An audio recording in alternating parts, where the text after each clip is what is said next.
He listened carefully. The soft whir of a ventilation fan, hints of conversation, unintelligible, his own heartbeat. None of the background power plant hum that permeated the spaceships he'd been on. Gravity felt as normal as his senses could judge. Recognizing facts, spotting patterns, drawing inferences. He managed, but slowly, as though his thoughts swam through syrup. Traces of drugs remained in his system. He forced himself to concentrate. If this was a ship, it was still on Earth. Someone meant to panic him, Sigmund decided. Someone wanted something from him. Until they got it, he'd probably remain alive. They. For as long as Sigmund could remember, there had always been some they to worry about. But even as Sigmund formed that thought, he knew always wasn't quite correct. In the beginning, they were unambiguous enough. The Kzinti. The Third Man-Kzin War broke out in 2490, the year Sigmund was born. He was 5 before he knew what a Kzin was, something like an upright orange cat, taller and much bulkier than a man, with a naked rat-like tail. By then, the aliens had been defeated. The Kzinti Patriarchy ceded 2 colony worlds to the humans as reparations. In Sigmund's lifetime, they had attacked human worlds 3 more times. They'd lost those wars, too. Fafnir was one of the worlds that changed hands after the Third War. His parents had wanderlust and not a trace of flatland phobia. They left him in the care of an aunt and went to Fafnir in 2500 for an adventure. And found one. Conflict erupted that year between humans on Fafnir and the Kzinti settlers who had remained behind. His parents vanished, in hostilities that failed to rise to the level of a numeral in the official reckoning of Man-Kzin wars. It was a mere border incident. Everyone knew the Kzinti ate their prey. So they, for a long time, were Kzinti. Sigmund hated the rat cats, and everyone understood, and he hated his parents for abandoning him. The grief counselors told his aunt that that was normal. And he hated his aunt as much as she reminded him of Mom, or perhaps because she did, for allowing Mom and Dad to leave him with her.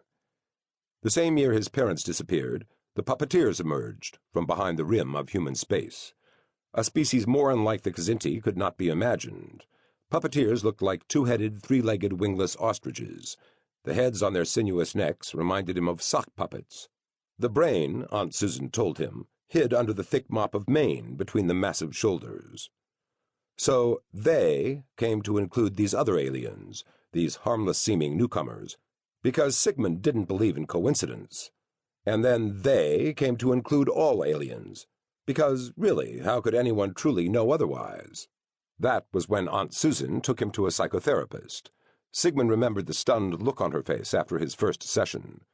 After, she spoke alone with the therapist. Sigmund remembered her sobbing all that night in her bedroom. He had a sickness, or sicknesses, he couldn't spell, much less understand. A paranoid personality disorder. Monothematic delusion with delusional misidentification syndrome. He didn't know if he believed the supposed silver lining, that it was treatable. What Sigmund did believe was the other consolation Dr. Swenson offered Aunt Susan, that paranoia is an affliction of the brightest. In time, Sigmund understood. Trauma can cause stress, can cause biochemical imbalances, can cause mental illness. A day and a night asleep in an autodock corrected the biochemical imbalance in his brain. But a single chemical tweak wasn't enough. Knowing the world is out to get you is its own stress. 3 months of therapy with Dr. Swenson addressed the paranoid behaviors Sigmund had already learned. Dr. Swenson was right. Sigmund was very smart. Smart enough to figure out what the therapist wanted to hear. Smart enough to learn what thoughts to keep to himself.